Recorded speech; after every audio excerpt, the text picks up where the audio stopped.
विद्यार्थियों नमो नमः। आज मैं 11 विषय संस्कृत के पहले पाठ से MCQ प्रश्न लेकर उपस्थित हूँ। पहले पाठ का नाम है वेदामृतम। तो कुछ इंपॉर्टेंट क्वेश्चन हैं, ये आप जरूर पढ़ लीजिए और देख लीजिए। बहुविकल्पीयाः प्रश्नाः, रिक्त स्थानार्थम उचित विकल्पम चिन्हित। पहला प्रश्न है डैश संजानानाः उपासते, तो कौन महान रूप से ग्रहण करते थे उपासते? तो देवाः, नद्याः, पुरुषाः, कृषकाः। तो इसका सही उत्तर होगा देवाः। पूर्व काल के जो देवता लोग थे वो समान रूप से अपनी अपनी हवि को, यानी कि अपना जो भाग था उसे ग्रहण कर लेते थे। प्रश्न नंबर 2 है मधु क्षरंती, तो कौन मधु अर्थात मीठा, तो किससे मधु चूता था अर्थात क्षरण होता था? तो सिंधवः मधु क्षरंती, सही उत्तर ये इसका हो जाएगा।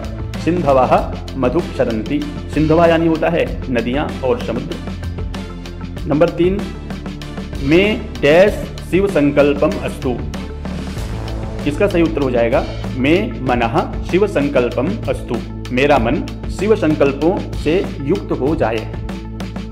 नंबर 4 है डैश शतम शरदः शृणुयाम, सही उत्तर इसका होगा वयम शतम शरदः शृणुयाम, यानी हम सभी, अहम आवाम वयम, हम सभी 100 वर्षों तक सुने।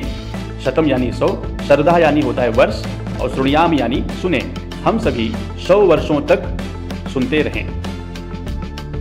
क्वेश्चन नंबर 5 वेदाः कति सन्ति, इसका सही उत्तर होगा वेदाः चत्वारः सन्ति, वेद 4 होते हैं। क्वेश्चन नंबर 6 है प्राचीनतमः वेदः कः, सबसे प्राचीन वेद कौन सा है? तो इस पे आपको बता देना है सबसे प्राचीन वेद है ऋग्वेद। यज्जाग्रतो दूरमुदैति दैवं मंत्रः कस्मात् वेदात् संकलितः, यज्जाग्रतो दूरमुदैति यह जो मंत्र है यह किस वेद से संकलित किया गया है? तो यह यजुर्वेद से संकलित किया गया है। मे मनः कीदृशं भवतु, हम लोगों का जो मन है वो कैसा हो जाए अथवा कैसा हो? तो मन हम लोगों का शिव संकल्पम अस्तु, शिव संकल्पों से युक्त यानी अच्छे विचारों से युक्त हो जाए।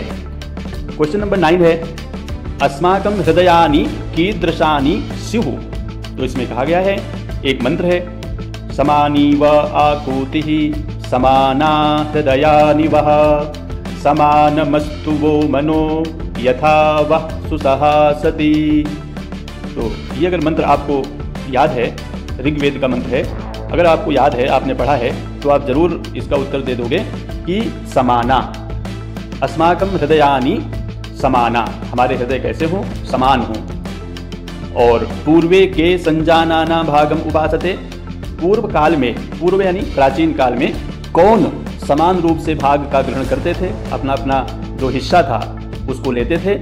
तो ये पहले भी प्रश्न आया है, नंबर क सही होगा देवाः, देवता लोग अपना हिस्सा ले लेते थे। वयम कति शरदः अदीनाः स्याम, वयम यानी होता है हम सभी, अहम आवाम वयम, कितने वर्षों तक अदीनाः, अदीना यानी होता है आत्मनिर्भर, हम सभी लोग कितने वर्षों तक आत्मनिर्भर बने रहें? सही उत्तर है इसका शतम, 100 वर्षों तक हम लोग आत्मनिर्भर बने रहें। द्रविड़स्य कति धारा में दुहाम, तो धन को कितनी धाराओं में हम लोग दुहें? तो इसका सही उत्तर है सहस्रम, सहस्रम द्रविड़स्य धारा, इसका जो है मंत्र है जन्म बिभ्रति बहुधा विवाचसम नाना धर्माणम पृथ्वी यथोकसम सहस्रम धारा द्रविड़स्य में दुहाम ध्रुवेव धेनु रनुपस्फुरन्ति।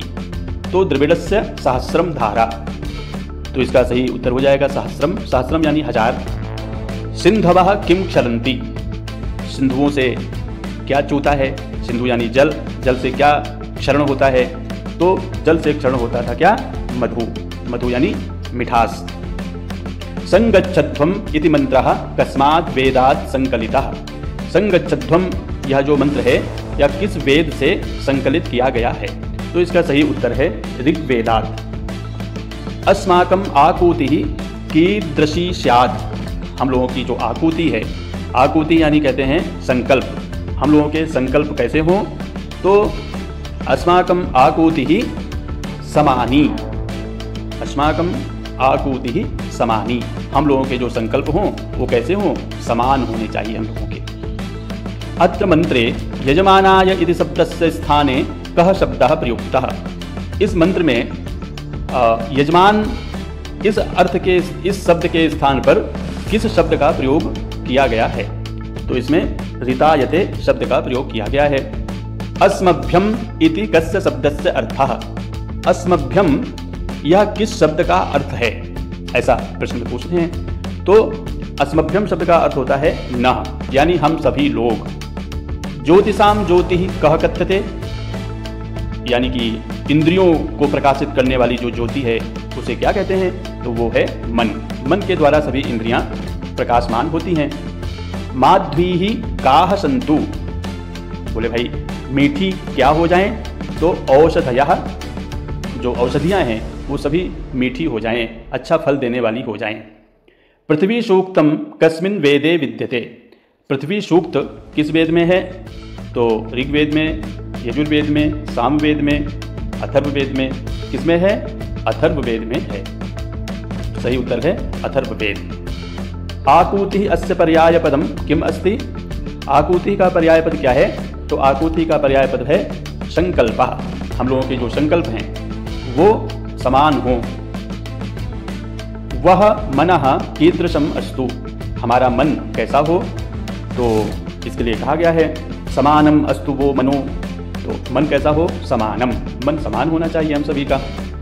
फिर है प्रब्रवाम डैश शतम, तो प्रब्रवाम यानी बोले, और शतम यानी 100 वर्षों तक, तो शरदा, वर्ष इसमें छूटा है बीच में, तो प्रब्रवाम शरदा शतम, यानी हम लोग 100 वर्षों तक बोलते रहें। नाना धर्माणम बिभ्रति का, नाना धर्म वाले लोगों को कौन धारण करती है। बिभ्रति यानी होता है धारण करना, तो नाना विभिन्न प्रकार के धर्म वालों को कौन धारण करती है, पृथ्वी धारण करती है। ये इसका सही उत्तर है। प्रब्रवाम इति पदे कः उपसर्गः। प्रब्रवाम इस शब्द में उपसर्ग क्या है, तो प्र उपसर्ग है। न दीनाः इत्यस्य सामासिक पदम किम। न दीनाः अदीनाः, इसका सामासिक पद ये हो जाएगा। नई तत्पुरुष समास है इसमें, अदीनाः। इसके बाद वेद प्लस अमृतम, ये बहुत ही इंपॉर्टेंट है, ये जरूर पूछता है। वेद प्लस अमृतम का संधि शब्द क्या होता है, तो इसी पाठ का नाम है, आप लिख दोगे वेदामृतम। असति इत्यस्य पर्याय पदम किम। असति इसमें कहा गया है समानी व आकुतिः समाना हृदयानि वः समानमस्तु वो मनो यथा वः सुसह सति। तो सुसह प्लस असति, तो जो असति शब्द है, असति का पर्याय शब्द क्या है वो इसमें बताना है। तो सुसह मतलब होता है साथ, और असति मतलब होता है हो, तो यानी हम लोगों का साथ अच्छा हो, तो इसका हो जाएगा भवतु। तन्मे मनः शिव संकल्पमस्तु इति मंत्रः कस्मात् वेदात् संकलितः। तो ये जो मंत्र है ये यजुर्वेद से संकलित किया गया है। यजमानाय इत्यस्य पर्याय पदम किम, ये दो पर भी बताया गया। यजमानाय इसका पर्याय पद होता है ऋतायते। तो ये पहले पाठ के MCQ प्रश्न हैं, इनको आप पढ़ लीजिए और बढ़िया से समझ लीजिए, और इसको पढ़ने के बाद में फिर आप परीक्षा में बैठिएगा। आप सभी को बहुत बहुत धन्यवाद।